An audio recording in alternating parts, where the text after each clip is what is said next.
Bible గ్రంథం నుండి యెషయా గ్రంథము 9వ అధ్యాయము 6వ వచనాన్ని ఒక మాటను చదువుకుందాం. భక్తుడైనటువంటి యెషయా యేసుక్రీస్తు వారి యొక్క జననము కంటే ముందుగా అనేక సంవత్సరముల క్రితం యెషయా భక్తుడు ప్రవచించాడు. యేసుక్రీస్తు వారి యొక్క జననము అసాధారణమైనది. యేసుక్రీస్తు వారి యొక్క జననము ప్రవచనాత్మకమైనది. యేసుక్రీస్తు వారు ఈ లోకంలో ఎక్కడ పుడతారు, ఎప్పుడు పుడతారు, పుట్టి ఆయన చేసే పనేమిటి, ఆయన పేర్లు ఏమి పెట్టబడుతుందో గ్రంథంలో రాయబడి ఉంది.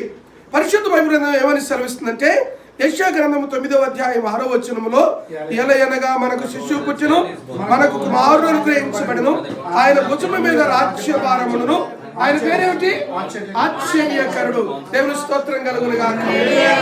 మన దేవుడు ఎటువంటి వాడు? ఆశ్చర్యకరుడు.